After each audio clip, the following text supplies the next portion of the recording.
Whatever the present moment contains, accept it as if you had chosen it. Welcome to the Connect Method Parenting Podcast, where correction is out, connection is in, and your kids want to listen to you. I'm Andy Martineau, creator of Connect Method Parenting, here to help you stay calm, confident, and connected no matter what. Hey guys, how are you? What's happening?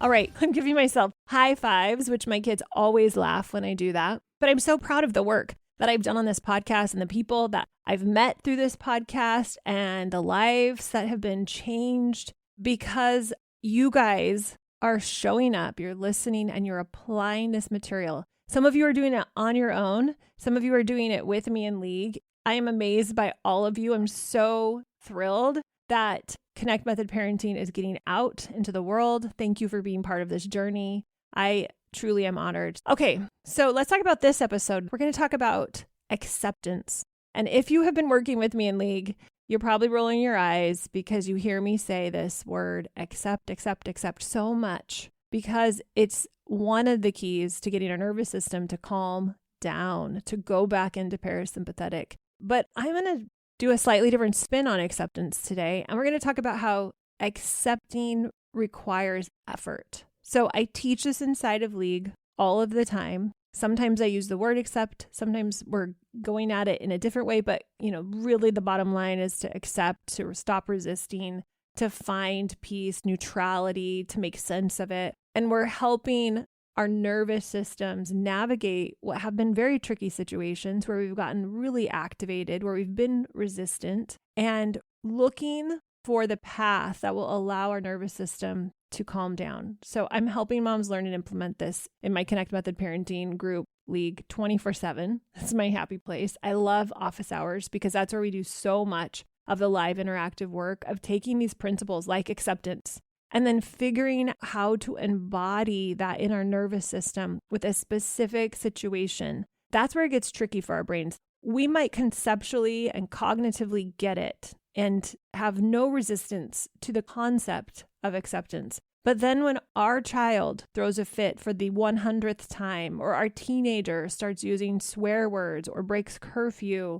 our brain might freak out and not be able to translate the knowledge that we have into real life. So I was teaching this concept inside of league, and the mom I was working with paused after we'd gone through her scenario and said to me, okay, I'm going to have to put some work and some effort into accepting that this is okay. And it stopped me cold. It really got my attention. And I thought, wow, there's so much truth in that statement. Accepting does require effort. I think a lot of times when we think about acceptance, it feels like giving up. And the reality is acceptance requires a tremendous amount of effort if you're doing it right. One of my favorite quotes from Eckhart Tolle is one where he says, whatever the present moment contains, accept it as if you had chosen it. I'm going to say that again. So good. Whatever the present moment contains, accept it as if you had chosen it. Now, how does that feel when I say that? Do you think that would require effort or no effort? I think it depends on what present moment we're dealing with. Some present moments don't require a lot of effort to accept it. For example, yesterday I was walking down the street with my daughter. It was picturesque. The weather was perfect. We were having the most lovely conversation. She came and grabbed my hand, felt so connected. It didn't take a lot of effort to accept that moment exactly as it was. I didn't need to change a thing. But there's other moments where I'm feeling frustrated about maybe dishes being left on the counter or clothes being scattered around the bedroom. This was really triggery for me in the past. I've gotten pretty darn good at it now. But situations that have required a lot of effort for me to get to a place of acceptance. So I think when we have moments that aren't turning out the way our brain thinks they should, to accept that moment as if I had chosen it, or think about it for you. Think of the last challenging moment that you had with your children, throwing a temper tantrum, them not going to sleep, refusing to do chores, not wanting to do homework, giving you the side eye, rolling their eyes, breaking curfew. What is it for you? And in that present moment, how much effort would it have taken to accept it as if you had chosen it. Now, we could also apply this concept to your past to change it up a little bit. So what if we said it like this? Whatever your past contains, accept your past as if you had chosen it. Specifically, the effort is going to be required to accept the past moments that our brain thinks should have gone differently or shouldn't have happened. And then we can turn to the future and say, how do we prepare ourselves? What kind of effort would it require of me to prepare myself so that whatever my future contained, I accepted it as if I had chosen it? That would take some effort. My brain loves to catastrophize. If I give it a little bit of leeway, it's going to run all the way to the end of some terrible scenario. And I watch it. It doesn't affect me like it used to, but that has required a lot of effort to allow myself to notice the catastrophizing thought, not fall into it, accept that even the catastrophizing thought as if I had chosen it, and then say, thank you, nervous system, for trying to protect me from some perceived future that most likely will never happen. And then that acceptance allows that catastrophizing thought to dissipate. Now, when you look at the definition of acceptance, it says the action of consenting. And I love this idea of being in every moment with our emotions, with our kids' behavior, with our own activated nervous system, everything that's happening to us, that's happening for us, that's happening with us, and saying, I consent to whatever it is. I consent. And I know some of you might be thinking, well, what if you're being abused physically, emotionally, sexually, like something really tragic like that, something really extreme? And what I want to say is just stay with me. Most of us are not having those extreme issues. And if you are, then that's a different topic. But what I want to talk about today on the podcast is the stuff that we're regularly dealing with, like our kids not putting away their laundry or fighting or throwing a big tantrum. That's what I want to talk about. And if everything within your regular day, you could say, I consent to my kids being upset, meaning it's okay that my child is throwing a fit right now. I consent to my teenager having a bad attitude, meaning I've normalized and neutralized that experience so that I'm not getting triggered. I'm not going to resist it. Like if you could genuinely drop the resistance and consent and allow and believe that these things that are triggering you are okay, as if you had chosen it, what would your life look like? Would your life be so much better if you agreed and accepted everything that happened in your life? Now, this might feel really challenging, but I want you to explore it. What if you could look at the state of your house, at the behavior of your kids, at your body, at your bank account, at your job, at the judgmental thoughts that you have, at the judgmental comments that you overheard your friend say about you? I want you to think about all of those things that initially your nervous system wants to resist a little bit, and think about what if you accepted them? How would that feel? That would really set you free if you were able to accept them. Now, here's the question. Are you willing to put the effort into accepting them? So let's start with the past. How much effort would it take to accept that the past is as it was and not to try to change it? And let's take it up a notch. How much effort would it take to consent to it, to feel as though you had chosen it? I love that quote because it's so challenging when he says, whatever the present moment contains, and we're going to include the past moments, the catastrophizing thoughts your brain wants to have about future moments, whatever the moment contains, accept it as if you had chosen it. Okay? So we're noticing right now what my brain is doing when I think about the behavior my child had 2 weeks ago. And I'm by default saying, that was not okay. That was rude. That was showing me how ungrateful they were. And what if I could go back to that moment and say, I chose to be in this moment with my child. I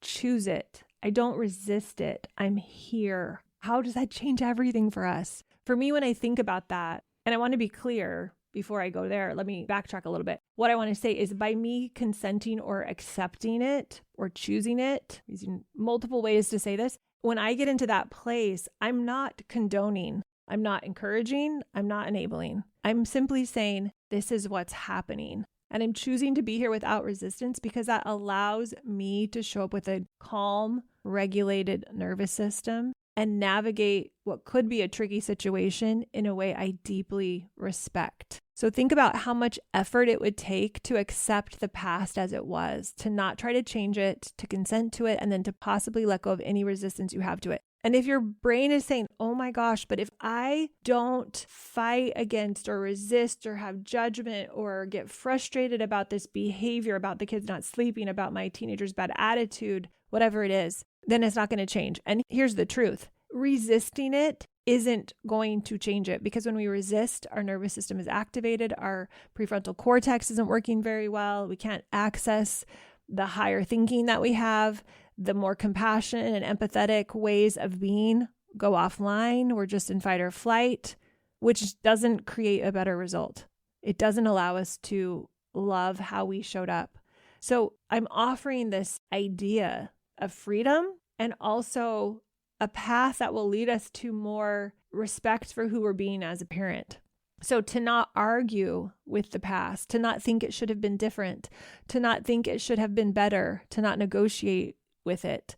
I want to see if we could, by showing up this way, have created a better outcome for ourselves, to accept it, to consent to it. I mean, it would take some effort, but it would be worth it. How would you feel if you could genuinely believe that everything in your past you consented to? How would that change everything? When you can accept your reality, both your past, your present, and the potentials that your brain's offering for the future without resistance, you're going to live a very different life than when you try to argue against it. Another thing I want you to consider is this: accepting other adults and their behavior. What if you could always accept other adults' behavior? Because here's the thing. A lot of you are saying right now in your heads, well, I'm not going to consent to what other people do, but I want to say, what has not accepting gotten you? Nothing. Have you been able to control their behavior? Nope. Now, when you accept someone's behavior, once again, it doesn't mean you condone it. It doesn't mean you're applauding it. It doesn't mean you're enabling them or letting them get away with bad behavior, so to speak. It doesn't mean that you're saying, hey, will you keep doing this? But if you accepted that, let's use the kids. If you accepted that the kids are going to behave how they want to behave, now you can create an environment where your kids can thrive. You can love them. You can connect with them regardless of what they're doing. You can give them space to feel their emotions. You can offer them this big, generous invitation to exist in your presence. Ultimately, your kids are going to behave however they want. They're not a little puppet. We don't get to dictate what they do. They show us this very clearly when they refuse to eat certain baby foods. I know mine were very clear that peas were not something they wanted and would spit those out and send me the message of, hey, I'm going to eat what I want to eat. So realizing that and dropping into that truth of, hey, I could try to resist it. I could try to control. I might have some success at controlling them, but ultimately, I don't really have that power. It's not really within my scope. I'm not going to encourage it by accepting it. That's not what acceptance means. Acceptance doesn't mean enabling, doesn't mean condoning. It just means accepting that this is the moment that is happening right now, which enables my nervous system to stay calm. So I navigate it so much better as a parent. We lose nothing by accepting, we gain everything. And then back to the adults, like I started a few minutes ago talking about, if we accepted that adults get to behave however they want, and it's different with adults because with kids, we have stewardship, we have responsibility. As a parent, we want to teach and create an environment. So it's slightly different.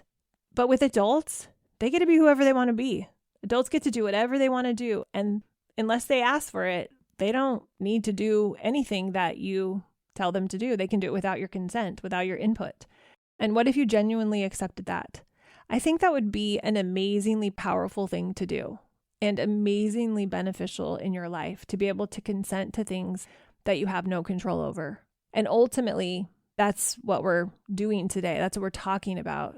I'm asking you to consider accepting all of the facts of your life, the situations in your life that you don't have any stewardship or ability to change, to consent to those things, to consent to other people's behavior in the past, to be more present and accepting of things that are happening right now in your present, to be aware of the things in your life that you can't immediately change, like your kid's behavior or the number on the scale when you look at it. That's not something you can immediately change.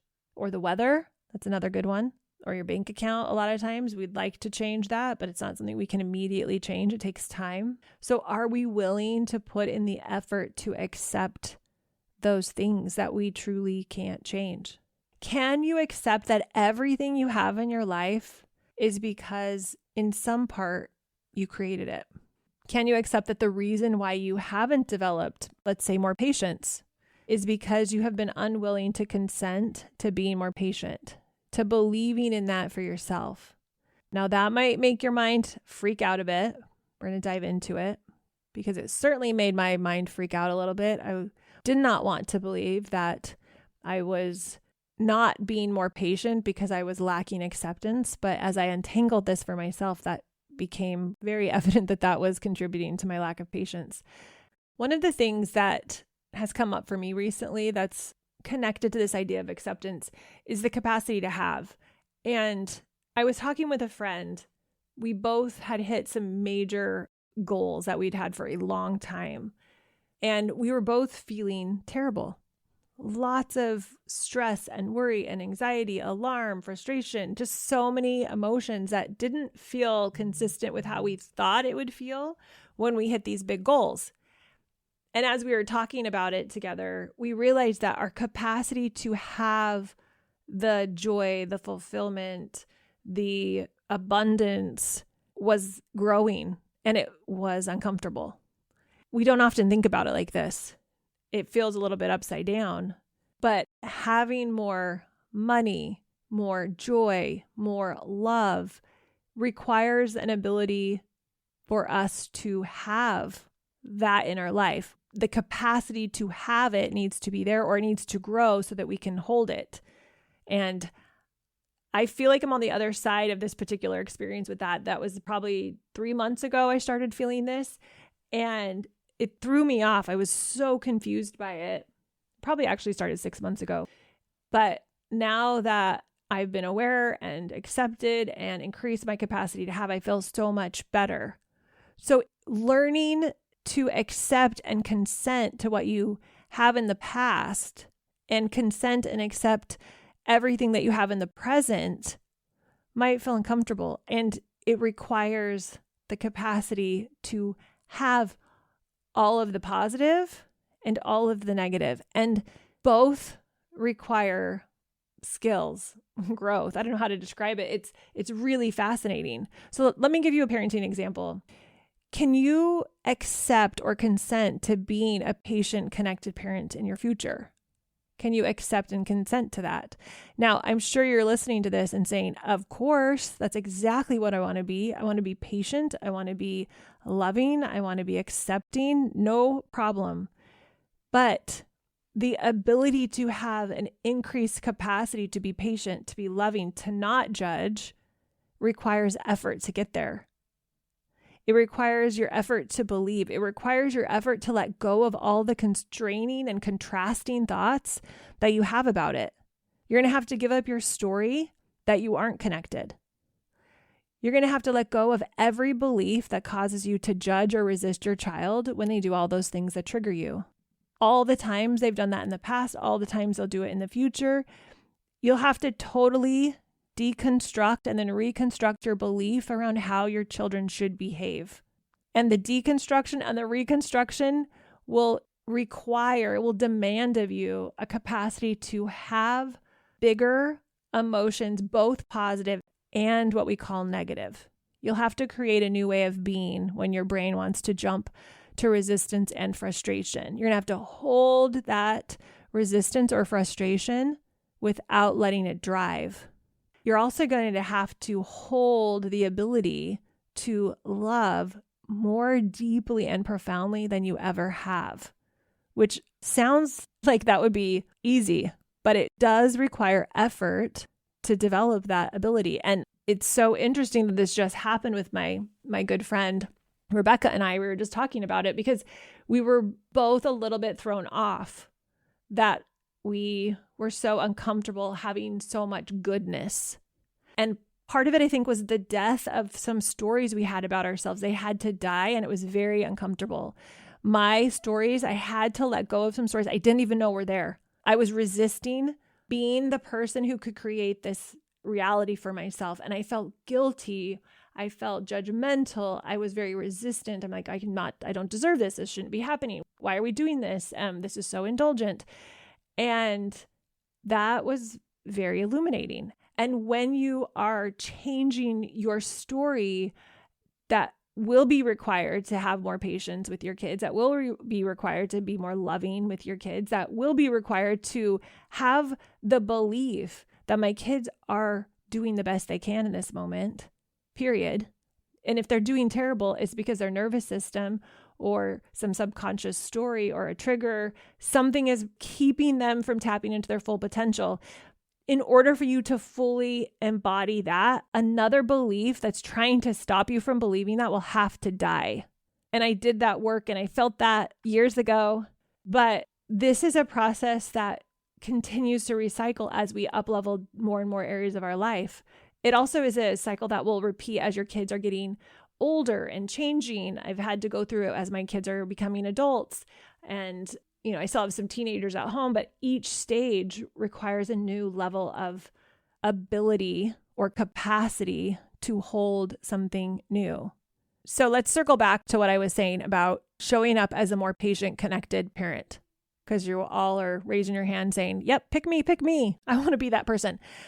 Here's the truth. If you are able to accept everything that's happened, that's prevented you from being patient and connected, then you will get better at accepting.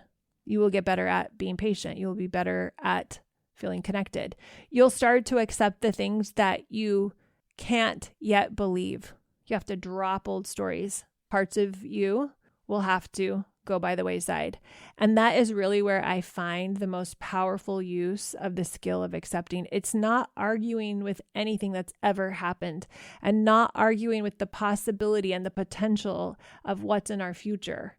So when you hear people talk about accepting, I want you to really question what that means for you in your mind. Does that mean giving up?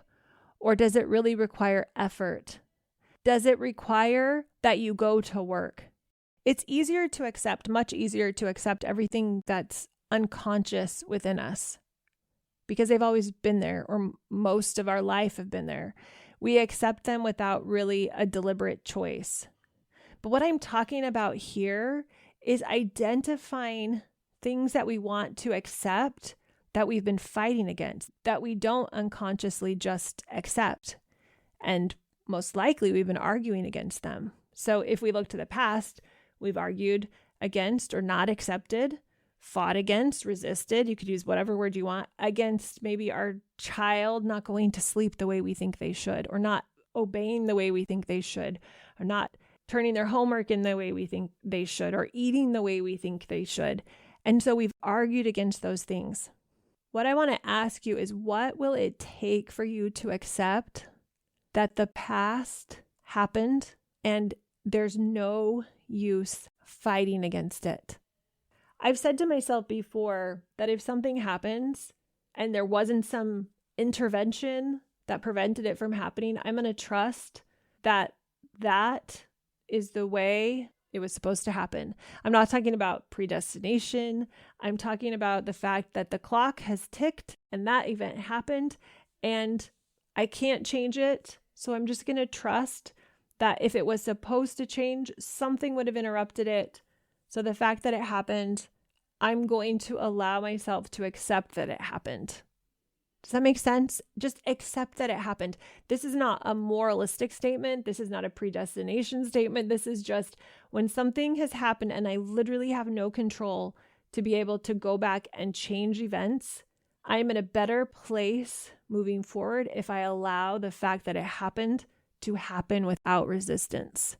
So if I am reflecting back on the way I interacted with my child last night and I don't agree with how I showed up, I don't respect the person I was being, I don't like how I showed up, if I can look at it and say, all right, that's what happened.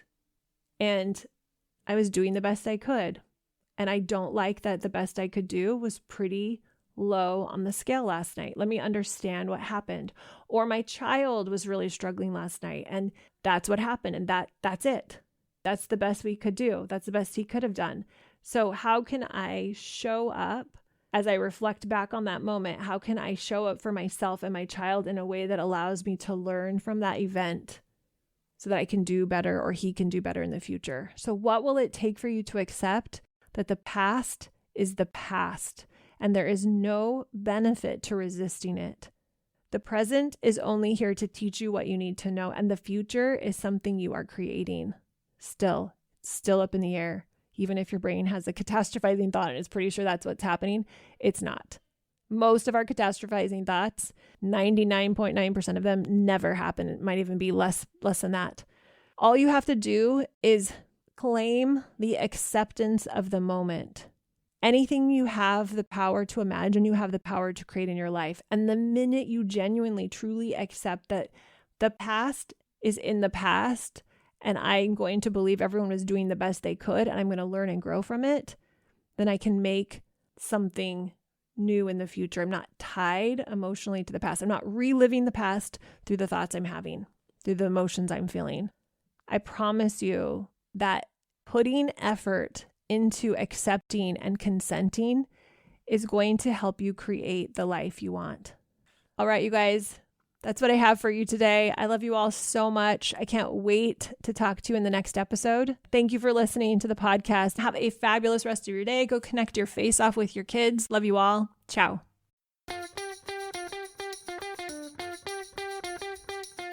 Thanks so much for listening, you all. If you are ready to learn more about Connect Method Parenting, if you've been listening to the podcast and you think, ooh, I'd love to be able to implement this in my life and with my parenting more, then check out Pivot. It's my 8-week program where we deep dive into learning and implementing Connect Method Parenting so that you can take this information and transform your parenting journey. Head over to connectmethodparenting.com to find out when the next group starts.